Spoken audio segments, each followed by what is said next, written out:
she's due for an oil change. So I thought I'd run you through a few of the steps as I go through this and show you guys what's all expected or what's required to do the oil change. In preparation for it, I have already bought the Honda mineral oil based 10W30, as well as the Honda oil filter. There's the part number. And with the manual, there's only one oil filter with a manual transmission. The DCT, I think, has a second one.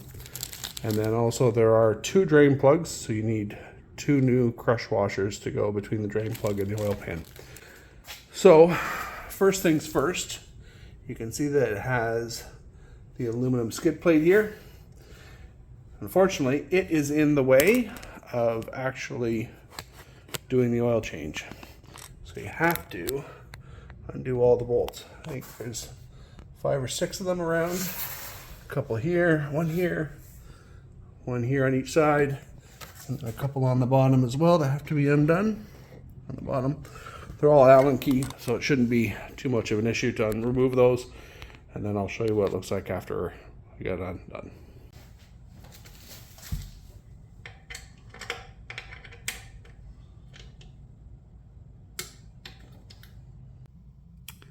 Now that you have the belly pan off, you can see there are 2 drain plugs, one back here and one towards the front, right there. And the oil filter is at the front, right here. So fairly easy to access once you get the belly pan off. The bolt heads are 12 mil.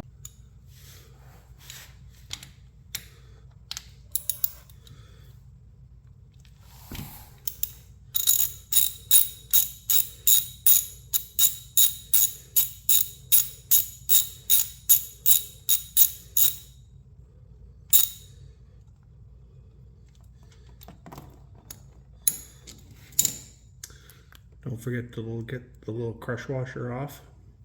If you leave it on there and try and put the new one on with the new crush washer, it'll leak.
Make sure you get the little rubber seal off of the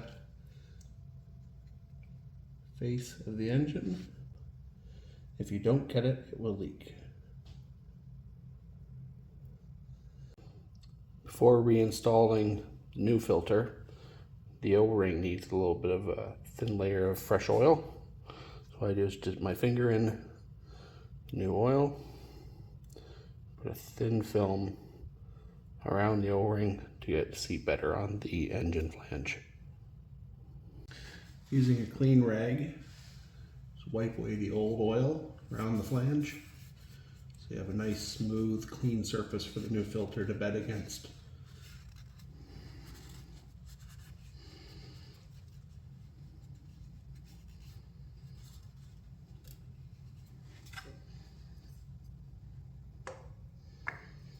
Carefully thread it on to not get the flange or the O-ring dirty.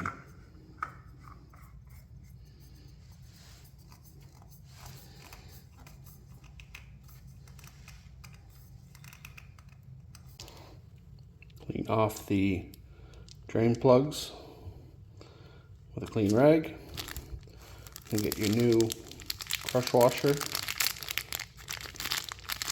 and install a new crush washer on each drain bolt or drain plug.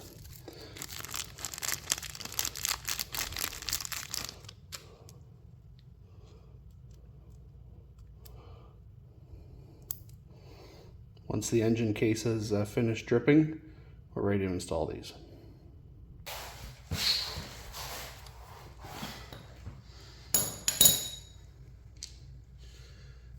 Clean off around the hole where the drain plug is going to go back in.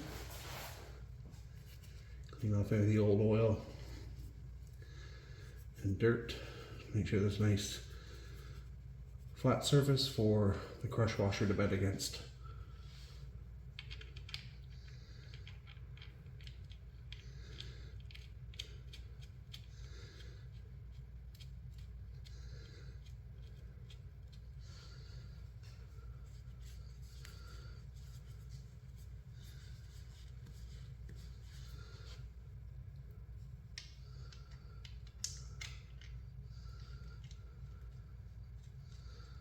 Always start them by hand so you don't cross thread them.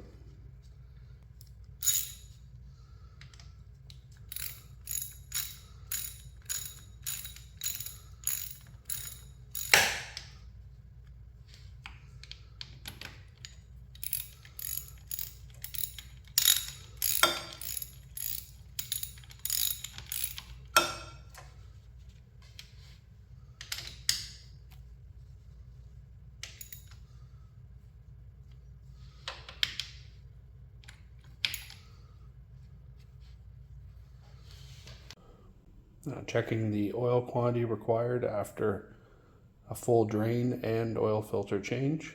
The manual says after draining and oil filter change, 4 liters for a manual bike. And of course,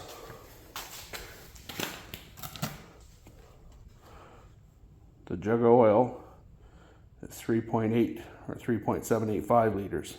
So not quite enough with 1 jug of oil to refill the bike to the factory specs.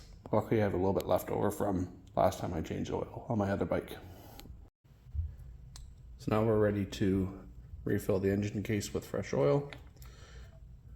Take out the plug, set it somewhere where it's going to be clean and not fall. Make sure you use a clean funnel, wedge it in there. And I've got a handy dandy little measuring cup here that helps with mixing 2-stroke oil, gives you the ratios, but it's also give you a volume reading here, which makes it really easy to refill. I'm not sure if you can see that there, but it says cc's 500 mil. So if you're filling with 4 liters of oil, you just fill that guy up 8 times, put it in the engine, you're good to go. That's what we're going to do.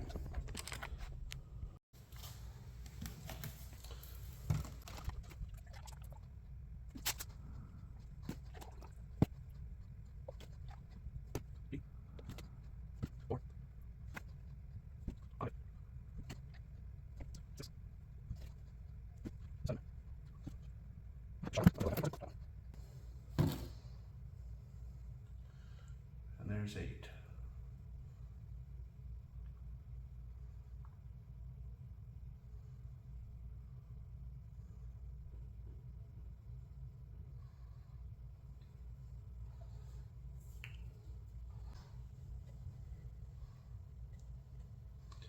So that's drained in there, you can take that out.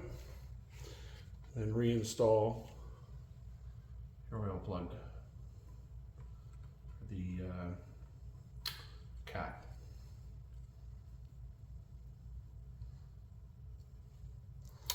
And that's all done. The only thing left to do is start the bike up, make sure there's no leaks once it's come up to temp, and then reinstall the bash plate.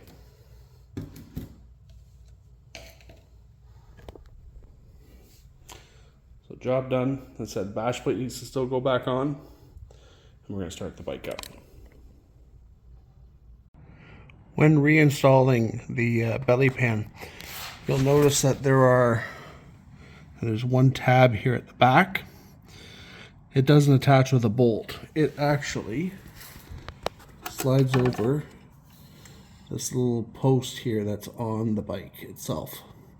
So you slide that outer rubber grommet over top of this post, and then you can bolt up the two front screws here, one on the outside, the engine side of the engine case here, you can see in the background right there, and there's one that attaches at the bottom up near where your gear shift lever is. So we'll go ahead and install that. One thing I forgot to mention is to do the oil change, you don't have to remove the right side cover off the exhaust. That can remain in place.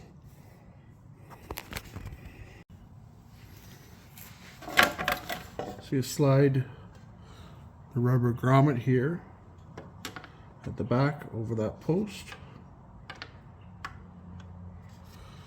and you can put the cover on, install a couple of the bolts here just to get it steady in place. Once it's aligned,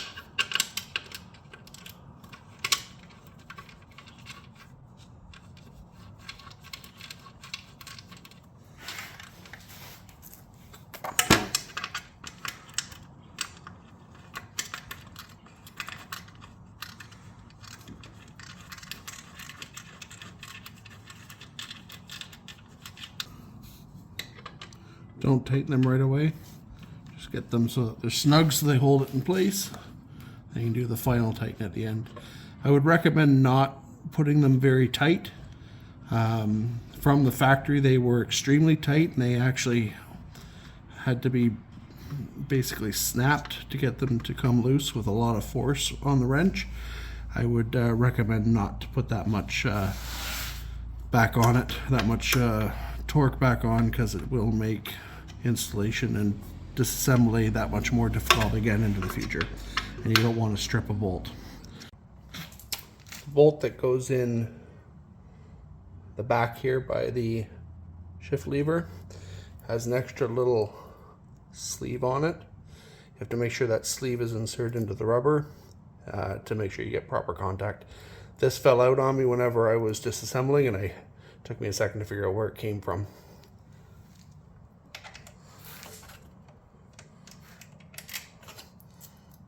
Put the sleeve in the rubber first,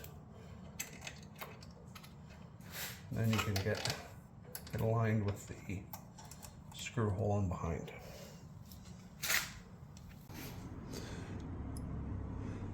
Some of these connections are fitted with these little slide-on nuts that go over a rubber piece for vibration isolation, and some of them have these little tiny spacers that go in there as well.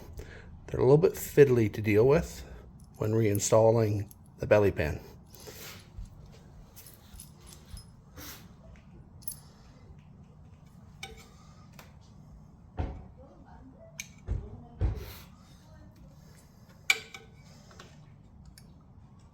And if you drop them, then you have to take the belly pan off again to reinstall and find the bits and pieces and get them installed again.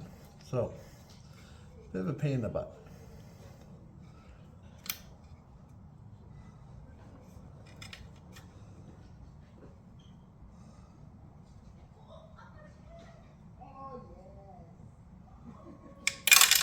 Like that. So now I have to take the belly pan off again to get that piece out. Unless I can dig it out with a screwdriver.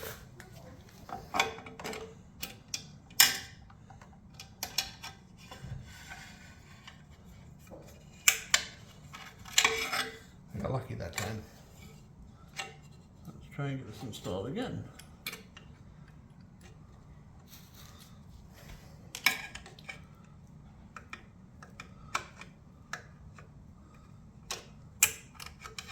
All right, that's back in. Time to get the screw line to get it in.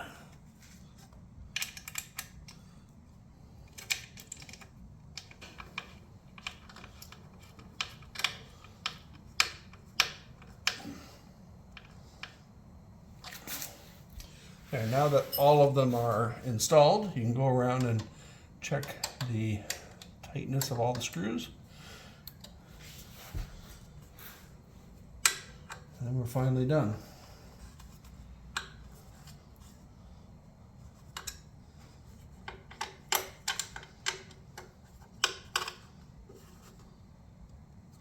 All right, and that is all that's involved changing the oil.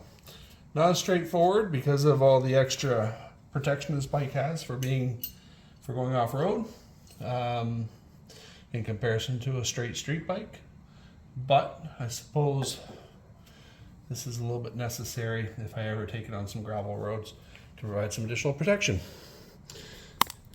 Now we can get ready to start the engine back up. Let the oil warm, double check for leaks, and that's it. Thanks for watching.